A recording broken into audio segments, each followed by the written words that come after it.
winning an Oscar at 21 years old. The deaf actress holds the golden statue, her body covered in hidden bruises, standing there, trembling in front of millions.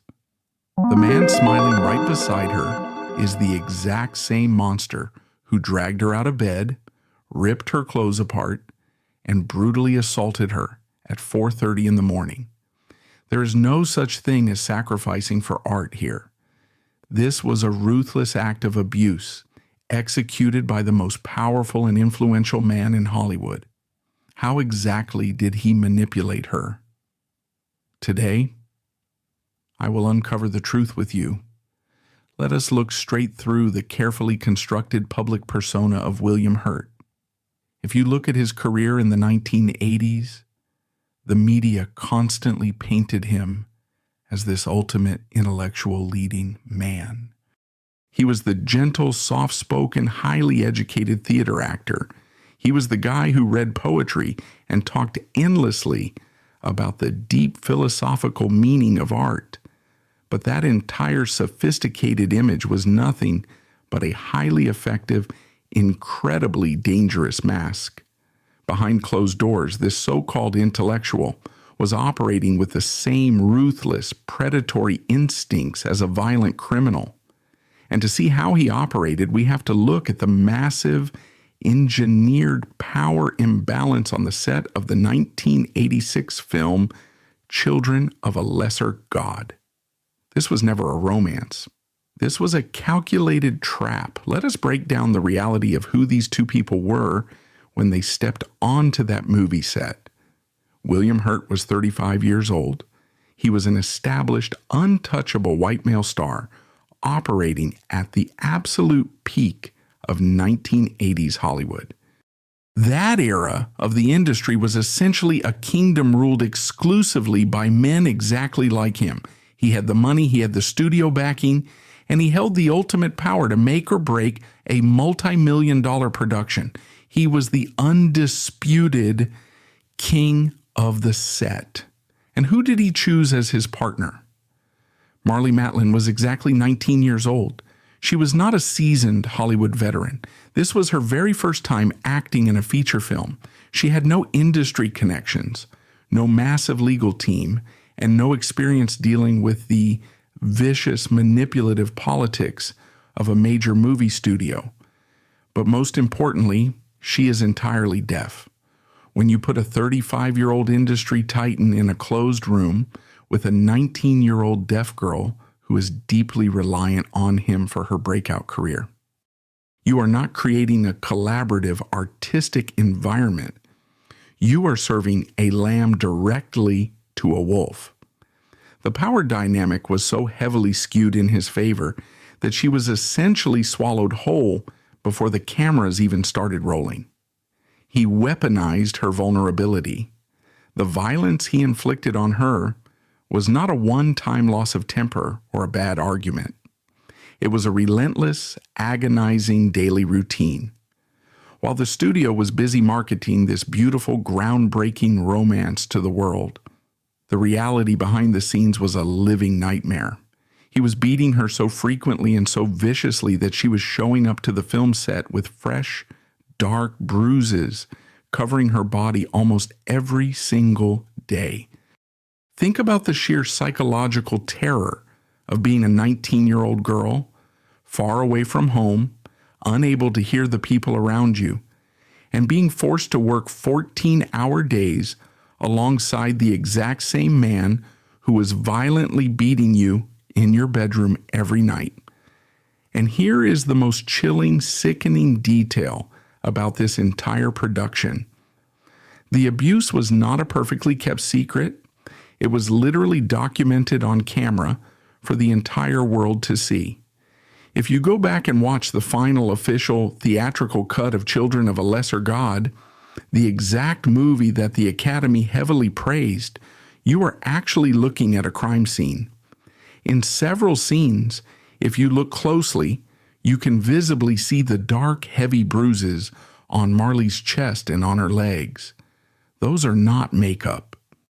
Those are not character details written in the script. Those are the real physical marks of William Hurt's daily violence, permanently burned into the film negative. This forces us to confront a terrifying reality about the Hollywood system. How in the world does a 19-year-old deaf actress walk onto a brightly lit movie set, surrounded by dozens of camera operators, makeup artists, producers, and directors, covered in fresh bruises, and nobody does a thing? How does the makeup department cover up the marks of severe physical violence and just yell action? Because in the vicious hierarchy of 1980s Hollywood, the comfort and the reputation of the intellectual male star were worth infinitely more than the physical safety of a young disabled woman. The entire production crew, the studio executives, and the Hollywood machine actively looked the other way. They allowed a man to turn a movie set into his own personal torture chamber, simply because he was famous, he was powerful, and he knew how to hide his cruelty behind a mask of artistic genius. He knew no one would dare question the great William Hurt, and he used that privilege to trap, isolate, and violently break a teenager who was entirely at his mercy. The physical bruises captured on camera are horrifying, but they are honestly only a fraction of the nightmare. If we really want to dissect the mind of a high-profile Hollywood predator, we have to look past the physical violence and expose how he engineered an invisible, suffocating psychological cage. William Hurt did not just use his fist to break Marlee Matlin. He used a weapon far more insidious, far more calculated, and fundamentally cruel. He weaponized her disability. He took the one thing that made her vulnerable in a hearing world and turned it into an instrument of daily psychological torture. This is not just classic domestic abuse. This is a highly specific predatory tactic rooted in profound ableism, designed to turn a young woman into a prisoner of information. We need to break down the mechanics of this manipulation because it is chilling. For a deaf individual navigating a chaotic, fast-paced Hollywood movie set, lip reading and visual cues are an absolute lifeline. They are the only bridge connecting them to the conversations, the directions, and the social dynamics happening around them in real time. William Hurt, a man praised globally for his deep intellect and emotional intelligence, understood this lifeline perfectly. And because he understood it, he knew exactly how to sever it. Picture the dynamic on the set. You have dozens of crew members, producers, and actors standing around between takes. Hurt, the charismatic leading man, is holding court. He is the center of attention, telling a story or setting up a joke for the crowd. Marlee is standing right there in the group, watching his face, relying entirely on reading his lips to understand the flow of the conversation and be part of the social environment. But right as he reaches the punchline of the joke, right as the entire room is about to burst into laughter, Hurt deliberately, maliciously turns his back to her. He delivers the punchline to the hearing crew while cutting off Marlee's visual access to his words. Suddenly, the entire room erupts into loud laughter. People are smiling, chuckling, exchanging glances, and Marlee is left standing there, frozen in silence, entirely cut off from the context. She has no idea what was just said. She has no idea why everyone is laughing. More terrifyingly, because of the power imbalance and the abuse she is already suffering behind closed doors, she is left with a sinking paranoid feeling. She is forced to wonder, are they laughing at a joke, or is this famous, powerful man making a joke at her expense? Are they laughing at her? This is not a petty playground slight. This is a masterclass in psychological warfare. By deliberately turning his back, he stripped her of her agency and her dignity in front of an entire crowd of industry professionals. He communicated a brutal, silent message to her. You only get to know what I allow you to know. You only get to participate in reality if I permit it. He turned her deafness into a wall, and he positioned himself as the only gatekeeper. There are dark, persistent rumors and theories surrounding this specific production about how far he took this isolation tactic.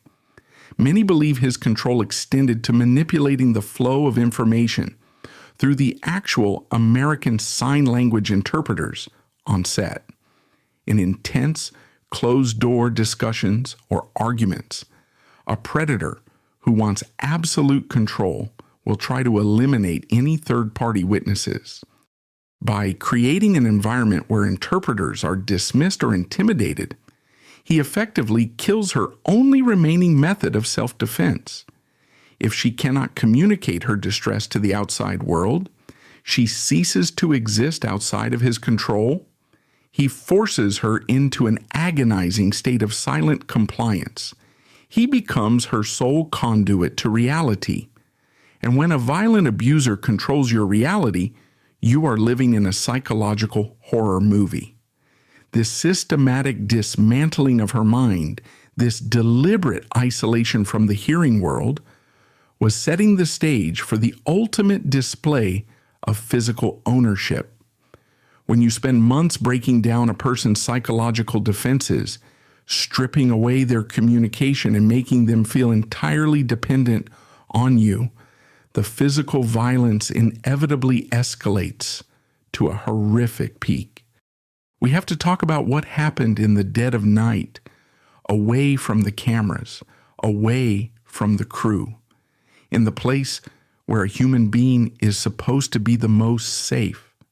We have to look directly at the lowest point of this entire nightmare. It is 4:30 in the morning, deep night, the kind of silence where the rest of the world is asleep. Marlee is in bed. For a deaf person, the sensory experience of sleep is total. There is no sound of heavy footsteps walking down the hallway. There is no auditory warning of a door creaking open. There is no sound of an intruder stumbling into the room. The attack comes out of terrifying nowhere. Without a single second of warning, she is violently jolted awake. Hurt does not just wake her up. He grabs her and violently drags her out of the bed. He is heavily intoxicated, reeking of alcohol, his behavior erratic and driven by pure, unfiltered aggression. The man the media calls a gentle, poetic intellectual is towering over a 19-year-old girl in the dark, acting like an untethered monster. He throws her down, his massive physical weight pinning her against the floor.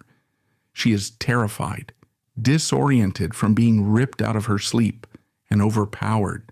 She tries to fight back, but the physical disparity is too massive. And then he begins to violently rip her clothes apart.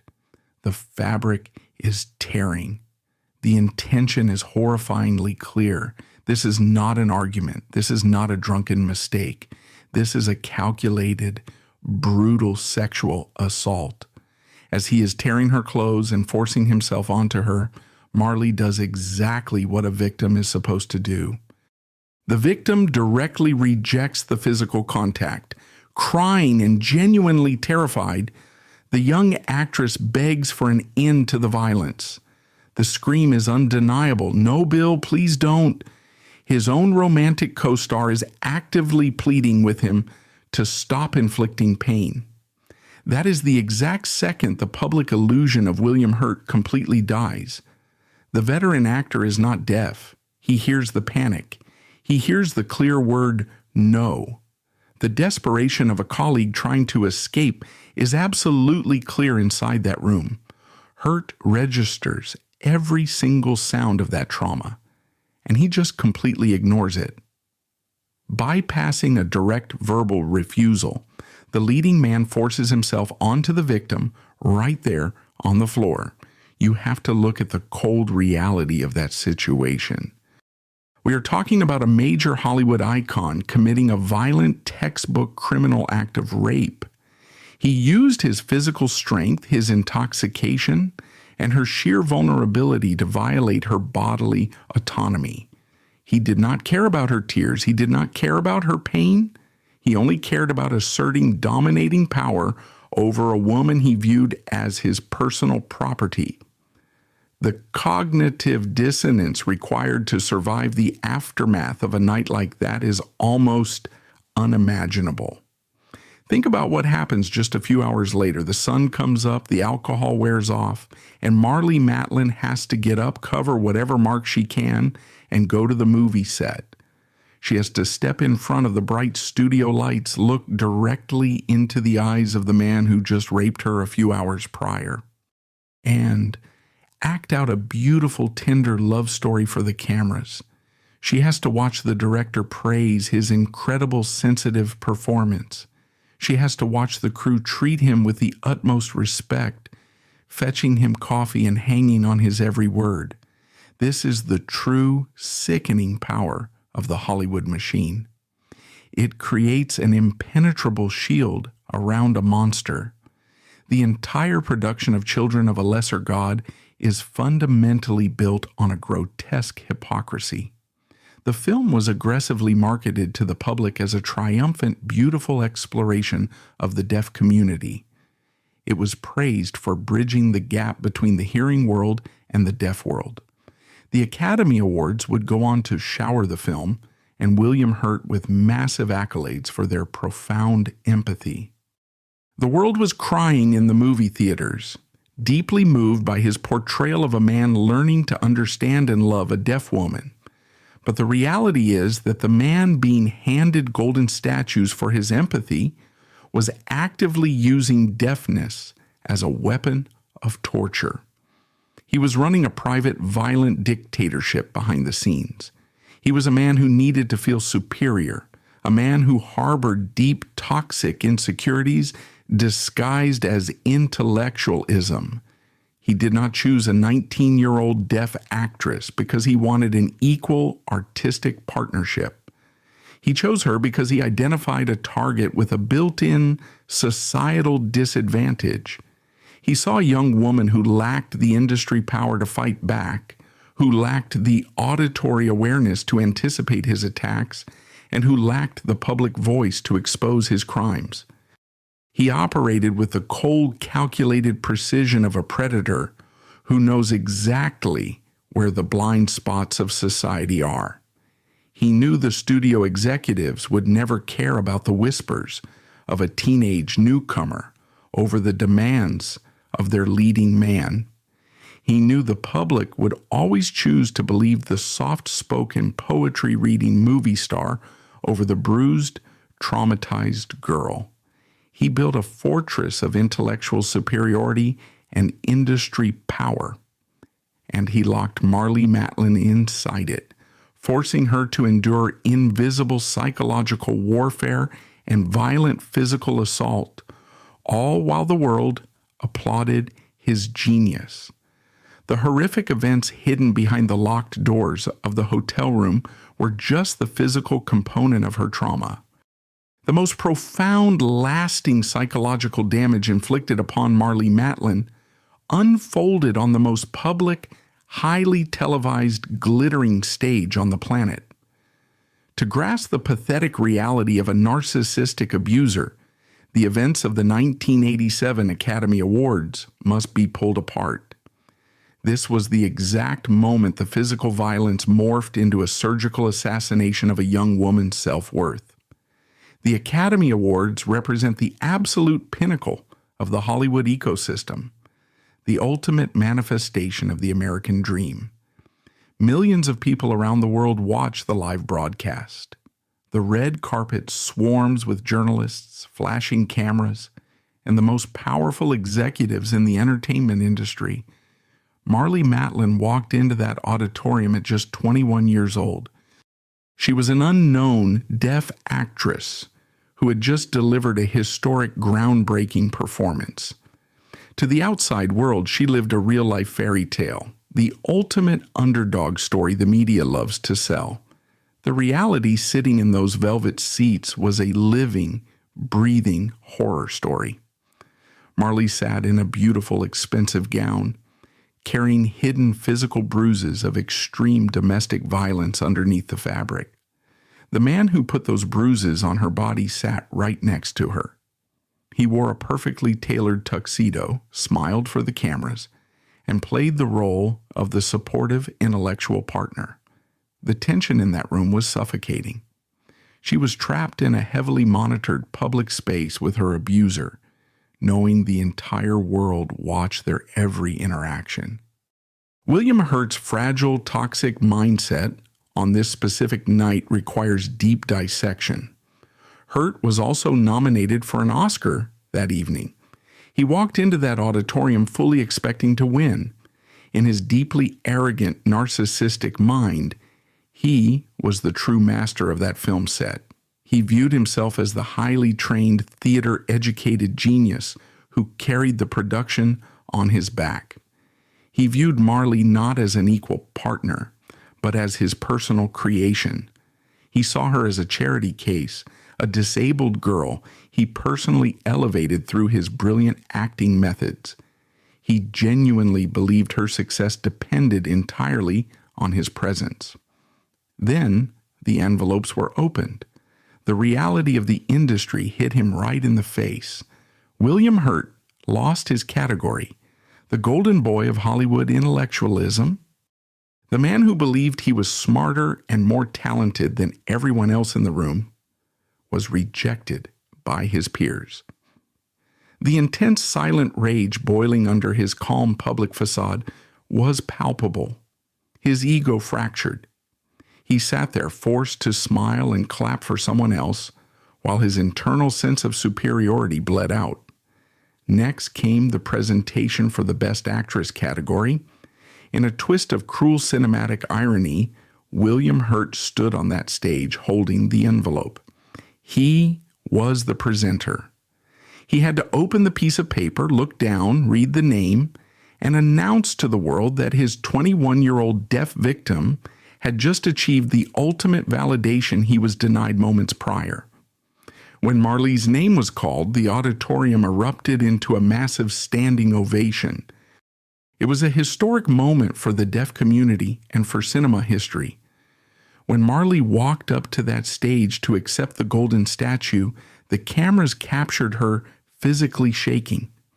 The world watched a young woman trembling, and the media created a beautiful narrative.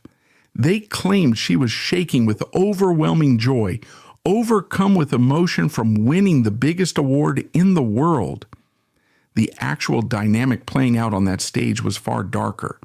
The proximity between her and Hurt was a threat. She was not trembling from excitement. She was trembling from paralyzing terror. She had to walk up the stairs and take the most prestigious award on the planet directly from the hands of the exact same man who violently dragged her out of bed and assaulted her. She knew exactly who he really was. She knew the vicious temper living behind his polite, intellectual smile. She knew exactly how he reacted when his fragile ego was threatened. In that moment on stage, the live television broadcast and the thousands of people in the audience were the only barriers keeping her physically safe from his rage. The ceremony eventually ended. The cameras stopped rolling. The fairy tale broadcast cut to a commercial break, and the brutal reality of her life resumed. They walked through the backstage area, navigating the endless maze of reporters, industry executives, and flashing camera bulbs. The tension between them built to an unbearable level with every step. The public mask he wore on stage slowly slipped off. They stepped out into the cool Los Angeles night and approached their waiting vehicle. In the mythology of Hollywood, the limousine ride immediately following an Oscar victory is the most euphoric, untouchable moment of an actor's life. It is a safe haven of celebration. It is the moment to pop the expensive champagne, call family with tears of joy, and let the reality of a massive achievement wash over you. It is a moment of pure, unadulterated happiness. The second, that heavy soundproof limousine door clicked shut, sealing them off from the flashing lights and the public eye. The atmosphere inside the car dropped to freezing. There was no popping champagne. There were no tears of joy. There was zero celebration. There was only the suffocating, dark, claustrophobic presence of a humiliated, violently angry narcissist desperate to regain control. William Hurt looked at this 21-year-old girl sitting across from him, holding the physical proof of her historic talent in her hands. He decided with cold, calculated precision to execute her self-worth. He did not use his fists in the car. He did not physically strike her. He used a weapon infinitely more destructive, leaving a scar that lasts far longer than a physical bruise. He looked her dead in the eye and delivered a line designed to destroy her reality. He said, "What makes you think you deserve it? There are hundreds of actors who have worked for years for the recognition that just got handed to you." The sheer cowardice of that specific statement is staggering. This was not a mean comment from a jealous partner. This was the textbook definition of psychological gaslighting. He could not stand the undeniable fact that she outshined him. His toxic masculinity shattered upon realizing the academy, the industry, and the world valued her raw, authentic, natural talent over his heavily manufactured, pretentious intellectualism. He could not accept his loss in her victory, so he invalidated her achievement. He intentionally weaponized the deepest insecurities every young artist carries. He actively triggered her imposter syndrome. He deliberately used the word handed. That specific word choice is violent. It implies she did zero work, possessing zero talent. He wanted her to look down at that golden statue, the highest honor in her profession, and feel nothing but intense guilt, burning shame, and unworthiness. He planted a toxic psychological parasite directly into her brain. He silently screamed that her historic, groundbreaking victory was not about her acting abilities. He used his authority as an older, established, educated actor to convince her she only won the award because the Academy pitied a poor, disabled, deaf girl. He used the concept of her disability as a weapon to hollow out her achievement. This was the moment the mask of the intellectual predator fell away, revealing the terrified, small, petty man underneath.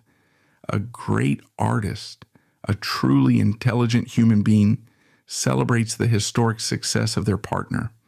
A malignant narcissist views any success not their own as a direct personal attack. He suffered from severe genius envy. In his twisted reality, he was the architect of the performance. When the Academy handed the award to Marlee instead of him, he felt they mistakenly gave the credit to the muse instead of the master creator. His reaction exposes the darkest, most vicious side of the Hollywood power dynamic. Hurt positioned himself as the ultimate gatekeeper of art.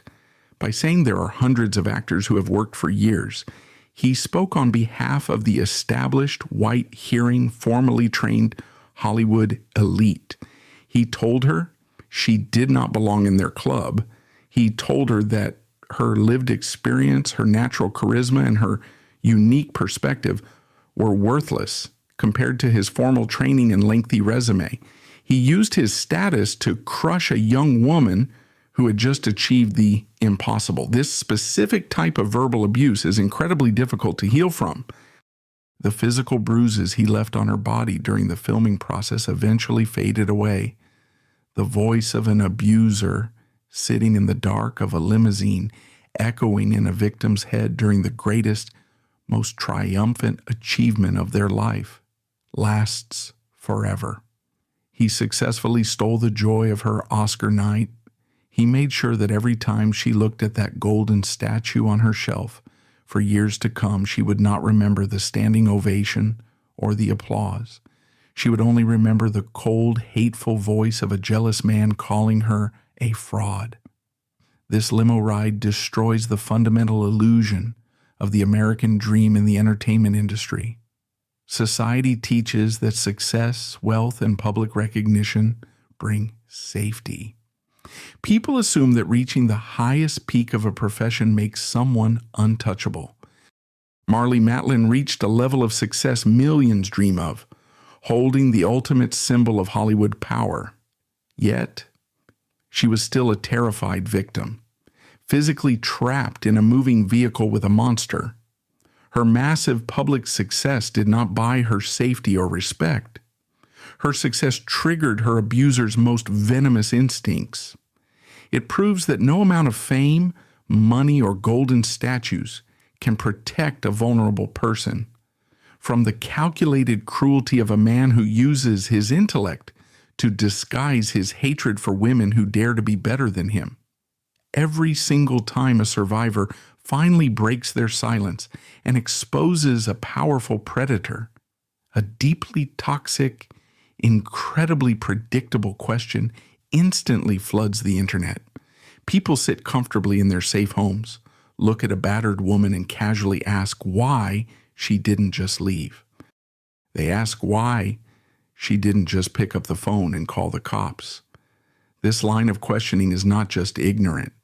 It is a form of secondary abuse. It shifts the burden of responsibility directly onto the victim, ignoring the complex, paralyzing mechanics of severe domestic violence. We must tear down this victim-blaming mentality and look at the brutal, unvarnished reality of Marlee Matlin's daily existence in New York City to see the suffocating dead end she was trapped inside. She was exactly 19 years old. She was not a hardened, cynical industry veteran with a network of powerful allies. She was a young, vulnerable, deaf woman who had just been uprooted from everything familiar and moved directly into the sprawling, intimidating Manhattan apartment of a wealthy, 35-year-old movie star. New York City in the 1980s was a notoriously harsh, unforgiving, and fast-paced environment. For any young woman from out of state, the city is already an overwhelming, isolating fortress. Add the profound, isolating layer of being entirely deaf in a massive metropolis designed exclusively for the hearing, and the vulnerability becomes absolute. She had no established local support system. She had no tight-knit group of friends in the city to run to in the middle of the night.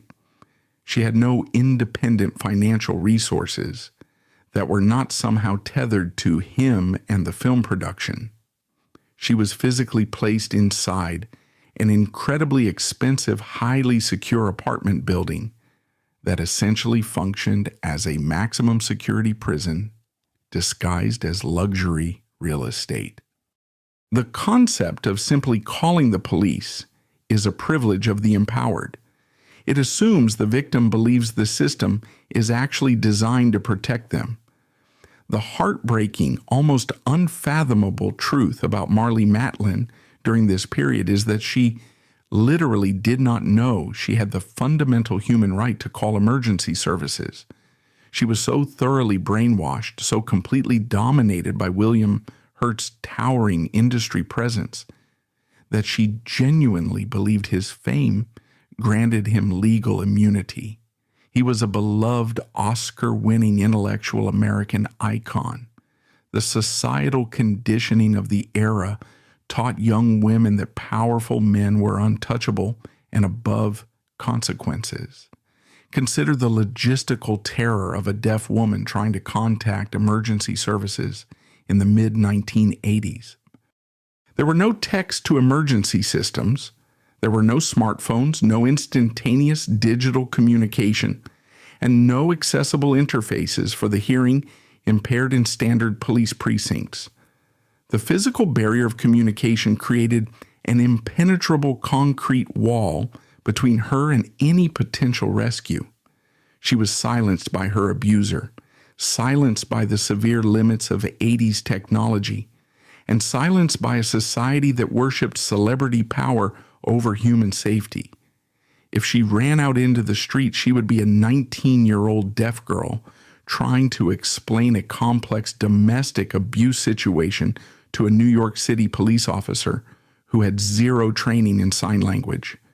Regarding a man whose face was plastered on movie posters across the country, the power imbalance was insurmountable. When a human being is subjected to relentless physical beatings and systematic psychological torture with absolutely no visible exit strategy, the brain actively seeks a chemical escape hatch. The pain becomes so acute, the daily reality so intensely terrifying, that survival requires artificially numbing the nervous system. Marlee Matlin did not turn to illegal narcotics because she wanted to partake in the glamorous, fast-paced Hollywood party lifestyle. She turned to heavy cocaine use out of pure, unadulterated desperation. Cocaine became her only available method to artificially detach her mind from the horrific reality of her bruised body and her fractured spirit. It was a desperate coping mechanism for a young girl who was being violently crushed under the weight of an abusive older man. She was consuming a highly addictive, incredibly dangerous narcotic just to summon the baseline psychological numbness required to survive another 14-hour day on set and another terrifying night locked inside his apartment. William Hurt, operating with the cold, calculating precision of an apex predator, recognized this addiction not as a tragedy, but as the ultimate weapon of leverage. He did not stage an intervention. He did not try to help her get clean. He used her severe drug dependency to permanently seal the exits of her cage. He instilled a deep, paralyzing fear inside her mind regarding the legal system. He constantly reminded her that if she ever dared to go to the authorities, if she ever tried to press criminal charges for the physical beatings, he would immediately expose her cocaine addiction to the press and the police. He painted a brutally clear, terrifying picture of what a potential courtroom battle would look like. He laid out the optics for her. On one side of the courtroom, you would have William Hurt, the wealthy, highly educated, eloquent, respected white male intellectual who commanded the attention of the press. On the other side, you would have Marlee, a young, inexperienced, deaf female drug addict. He made it clear that the 1980s American justice system would destroy her reputation, lock her away, and exonerate him. He weaponized her own desperate coping mechanism to guarantee her silence. She was trapped in a horrific paradox. The exact drug she used to survive the abuse became the ultimate legal tool he used to ensure the physical violence could continue indefinitely without any fear of prosecution. The physical beatings and the legal blackmail were devastating. But the most sinister tactic William Hurt deployed was a highly documented, incredibly destructive psychological warfare technique known in modern psychology as DARVO.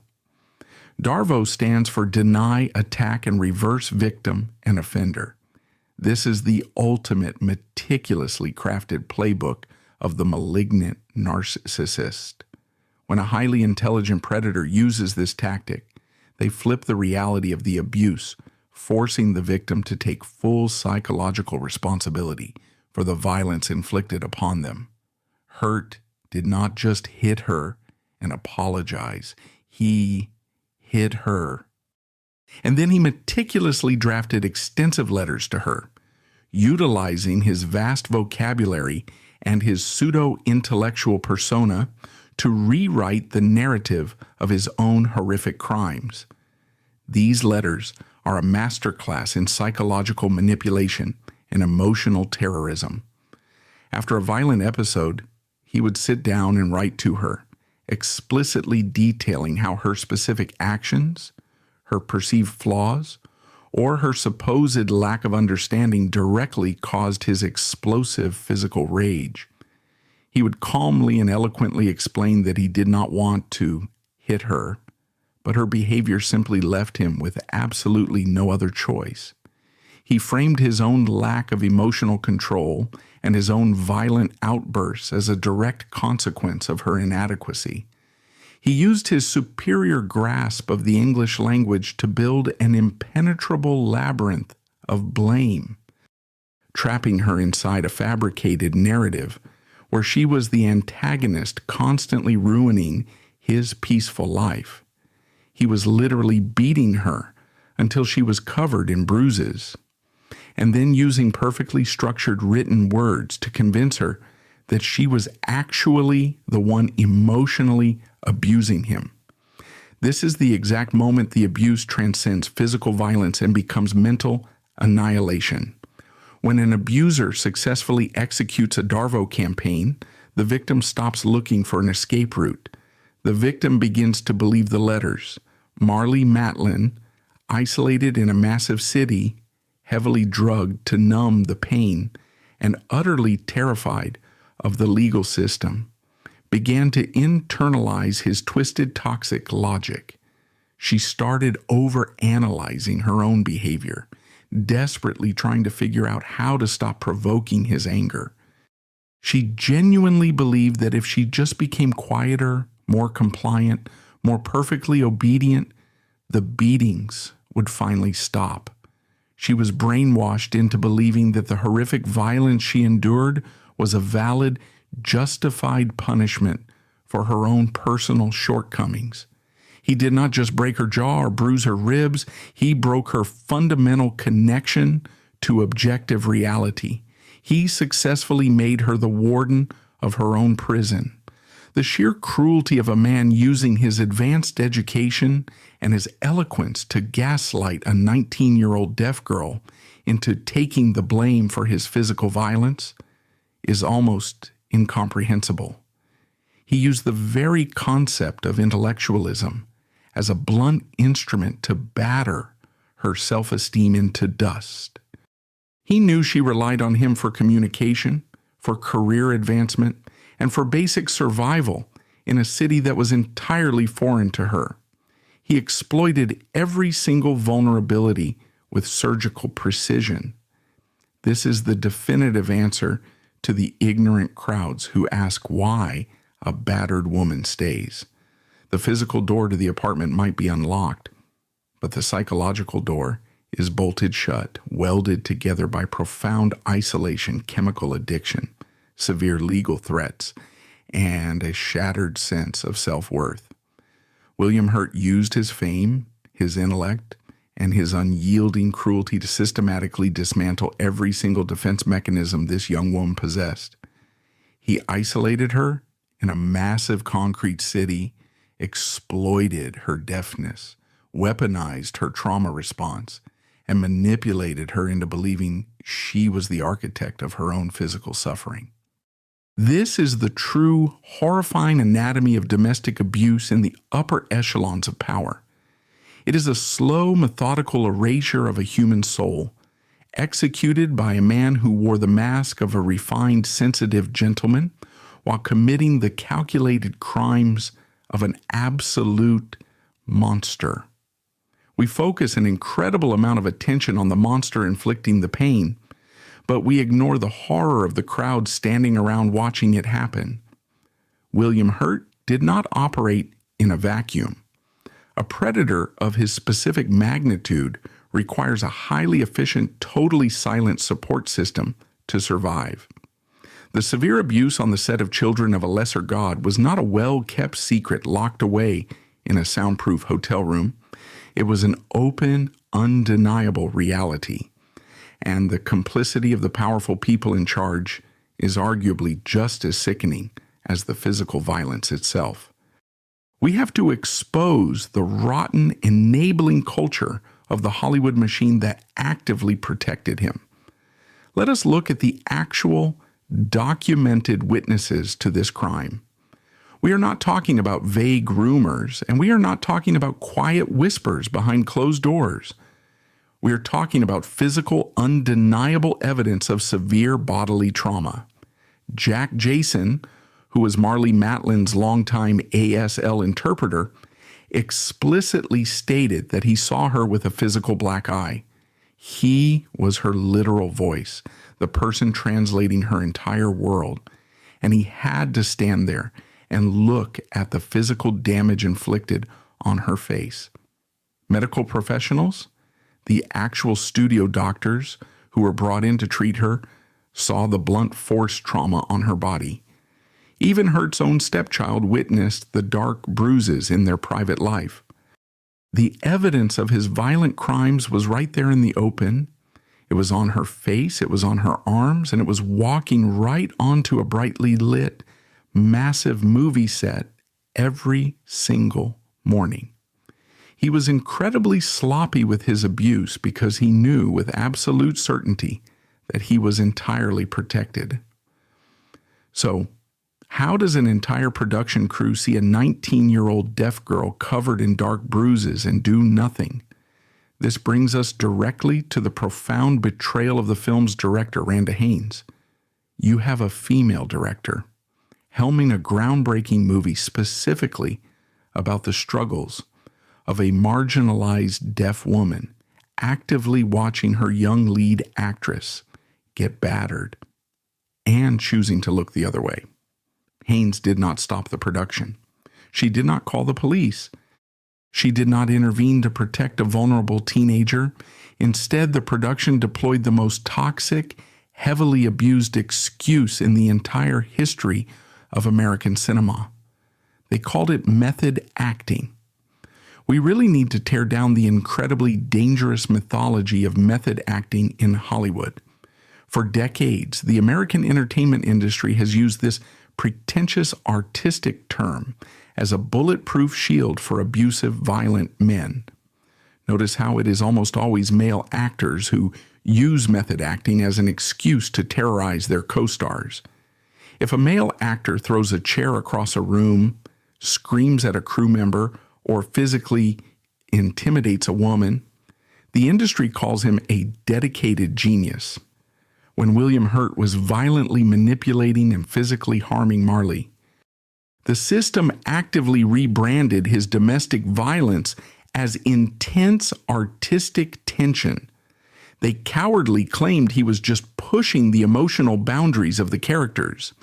The director essentially argued that the genuine fear and the physical trauma he was inflicting on her were actually helping her deliver a more raw, authentic performance for the camera. By calling a physical assault a creative process, the system tells the victim that her extreme pain is necessary for the art. It tells her that if she speaks up and reports the crime, she is the one ruining the movie. The director actively validated the abuse, prioritizing the daily shooting schedule and the studio budget over the basic human safety of a young disabled woman. But the systemic corruption did not stop at the edge of the movie set.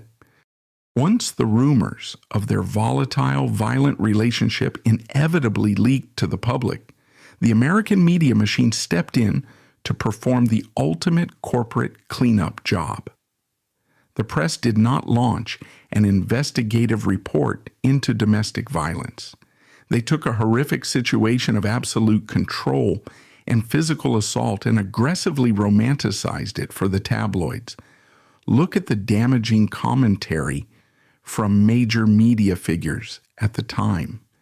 Joy Behar publicly brushed off the disturbing reports of his violent, aggressive behavior by casually framing it as passionate sex.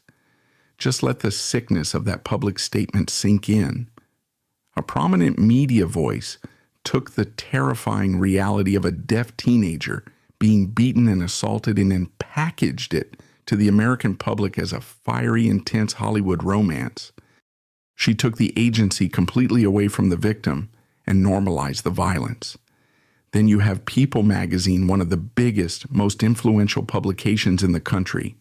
They ran a massive feature on their relationship and slapped the incredibly irresponsible headline "Crimes of the Heart" right on the cover. They literally turned a pattern of felony assault into a catchy, dramatic title to sell magazines at the grocery store checkout line. They did not frame William Hurt as an abuser. They framed him as a complicated, deeply passionate artist whose love was simply too intense to contain. This is exactly how the system protects its most valuable financial assets. The media and the Hollywood executives took a clear-cut case of criminal abuse and systematically downgraded it to a quirky, passionate love affair between two eccentric artists. They erased the massive power dynamic. They ignored the severe age gap. They ignored her deafness and her vulnerability, and they completely ignored the physical bruises that multiple people saw with their own eyes. They built a massive, impenetrable wall of public relations spin around William Hurt, ensuring his reputation as a brilliant intellectual remained intact while Marlee suffered in plain sight. When a director yells action while looking directly at a bruised actress, and when major magazines call a physical beating a crime of the heart, they are doing the abuser's job for him. William Hurt might have been the one throwing the physical punches in the middle of the night, but it was the silent crew, the complicit director, and the enabling mainstream media who essentially held her down. They proved that in the ruthless, profit-driven hierarchy of the entertainment industry, protecting the intellectual leading man is always the ultimate priority, even if it means stepping directly over the battered, bruised body of a young girl to do it. The silence of the system is the actual weapon that allows these monsters to thrive for decades. When an entire industry turns a blind eye to your suffering, the horrifying realization hits with crushing weight. Nobody is coming to save you. The massive media conglomerates will not rescue you. The powerful film directors will not step in to protect you. The deafening silence of the Hollywood machine left Marlee Matlin completely abandoned in a terrifying domestic war zone, but this is exactly where the narrative violently shifts. This is not a tragedy about a helpless victim being entirely consumed and destroyed by a monster. This is the definitive, blood-pumping survival story of a fierce, unstoppable woman who looked directly at the terrifying reality of her own impending destruction and chose to ruthlessly fight back. We have to break down the exact pulse-pounding timeline of her ultimate escape, because her survival is the absolute greatest, most humiliating defeat William Hurt ever suffered. Every cycle of extreme domestic terror eventually reaches a fatal tipping point. There's always a definitive moment where the violence escalates so rapidly, so unpredictably, that the abuser's illusion of control shatters. For Marlee, that breaking point arrived during one final explosive confrontation. The tension inside the isolated New York apartment had reached a lethal boiling point. The vicious verbal abuse was escalating by the second. The physical threat was looming heavy in the air, and Marlee made a desperate, highly decisive move. She reached for the telephone. In the context of severe domestic isolation, reaching for a phone is an act of ultimate rebellion.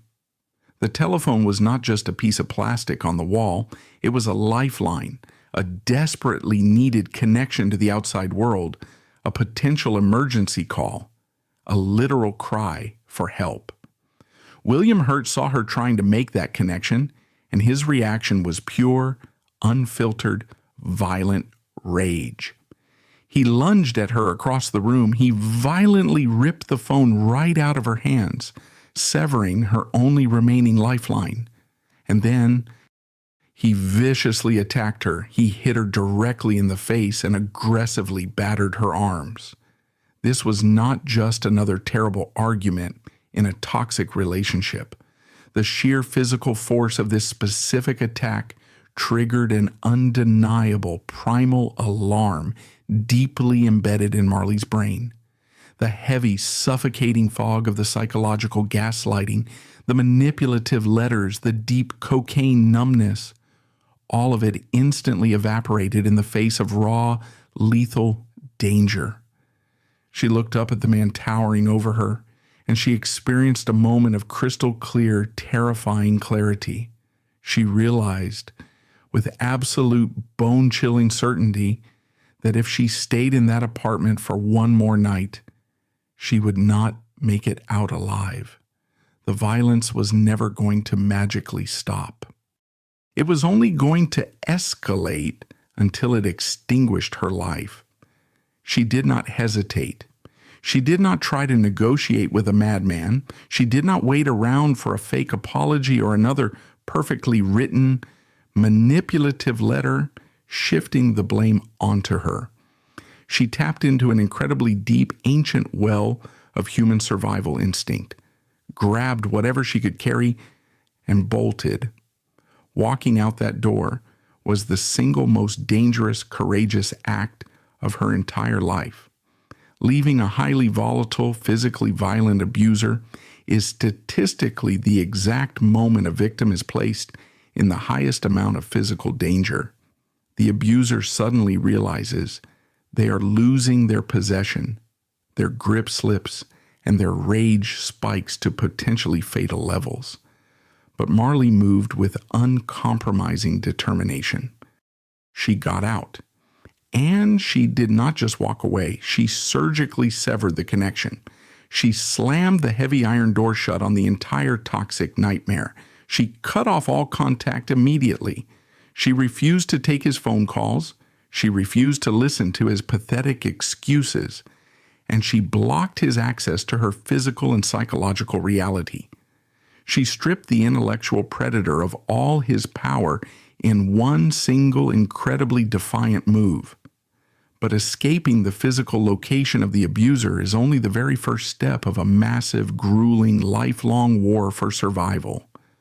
William Hurt had deliberately infected her life with severe trauma and heavy, life-threatening cocaine addiction. To truly defeat him and reclaim her autonomy, she had to purge the chemical poison he used to keep her compliant. Ironically, the catalyst for her ultimate recovery came directly from the abuser himself. She received news that Hurt had checked himself into a rehabilitation facility. Hearing that the man who tormented and battered her was actively seeking help didn't make her nostalgic. It didn't bring her running back to him. Instead, it triggered a massive, highly competitive spark of fierce self-preservation. She realized that if the monster was going to clean up his act and survive his own demons, she absolutely had to survive too. She was not going to let him outlive her, outshine her, or own the narrative. She took control of her destiny and walked straight through the front doors of the legendary Betty Ford Center. We really need to dissect the massive cultural weight and the intense reality of the Betty Ford Center in the 1980s. It was the premier, gold standard rehabilitation facility in the United States, famous for its rigorous, uncompromising, highly structured recovery programs. It was a place where celebrities were stripped of their VIP status and forced to do the grueling, agonizing work of getting clean. But for Marlee Matlin, walking into Betty Ford was not just a famous actress checking into a luxury rehab. She broke a historic medical barrier. When Marlee checked in, she officially became the very first deaf patient in the entire history of the Betty Ford Center. She had to fight a brutal, exhausting two-front war inside that facility. She was battling the agonizing physical withdrawals of heavy cocaine addiction, sweating through the terrifying physical symptoms of detoxification. At the exact same time, she was navigating a highly intense verbal group therapy environment that was not inherently designed for deaf individuals. She had to fight for competent sign language interpreters, fight for equal access to the crucial recovery materials, and fight tooth and nail to make her specific voice heard in a room full of hearing addicts. She sat in those intense therapy circles, confronting the raw, unmedicated trauma of the brutal physical beatings, the horrific sexual assault at 4:30 in the morning, and the years of invisible psychological warfare. Without the heavy doses of cocaine to artificially numb her nervous system, she had to sit there and feel every single ounce of the agonizing pain. The reality of what she had survived crashed down on her without any chemical buffers. But she did not break. She pushed straight through the fire. She successfully detoxified her physical body from the illegal narcotics, and infinitely more importantly, she completely detoxified her mind from William Hurt's insidious gaslighting. She scrubbed his toxic voice right out of her head. She rebuilt her shattered self-worth from the ground up. She proved that true, undeniable human resilience is not about never falling down. It is about crawling out of the absolute darkest depths of hell, getting clean, and standing back up on your own 2 feet unassisted. And her ultimate crushing victory over her abuser did not happen in a messy courtroom trial. It happened in the permanent pages of history. For years after the abuse, William Hurt continued to hide safely behind his refined, intellectual persona. He continued acting in massive studio blockbuster movies, joining superhero franchises, and pretending to the world that he was a dignified, highly respected elder statesman of Hollywood cinema. He thought his dark secrets were permanently buried in the 1980s, but Marlee Matlin held the undeniable truth, and she waited for the exact right moment in time to drop the bomb. In 2009, she released her explosive, deeply revealing, heavily documented memoir titled I'll Scream Later. With the publication of that single book, she took a massive, heavy sledgehammer and shattered the fake, pristine glass house William Hurt had spent decades building around himself. She meticulously detailed the daily abuse, the hidden bruises on the movie set, the psychological torture in the limousine, the horrific sexual assault, and the absolute reality of their relationship. She did not yell. She did not act unhinged or vindictive. She simply laid out the cold, hard, undeniable facts of his horrific crimes for the entire world to read. By putting her story in permanent print, she successfully stripped him of his intellectual mask forever. She ensured that the history books, the internet, and the global public would forever remember him, not just as a celebrated Oscar-winning actor, but as a violent, pathetic predator who battered a deaf teenage girl. Marlee Matlin proved that she never needed his fake, toxic mentorship to shine. She walked through darkness, saved her own life when the entire Hollywood system failed her, conquered her severe addictions, and continued to build a legendary career entirely on her own terms.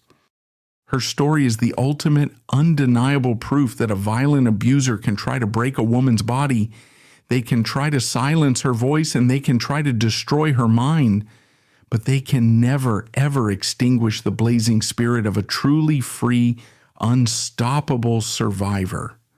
When the memoir dropped, Hurt released a pathetic public statement saying, "We both apologized. He was a violent abuser forcing his young victim to share the blame." He died in 2022 without ever facing a prison cell, but his legacy is permanently crushed. Marlee reclaimed her narrative, continuing to break barriers for the deaf community and starring in historic Oscar-winning films like CODA. We must stop using art as an excuse to hide violent crimes. When the director yells cut, the cameras stop rolling. But the trauma for these actresses does not. What we have just seen is proof of a toxic power dynamic, where art becomes a shield for abuse, and silence is bought with fame. It is time for the truth to be heard. What are your thoughts on this dark reality? Leave a comment below. Don't forget to subscribe to Actor Secrets as we continue to expose the dark side of Hollywood. Thanks for watching.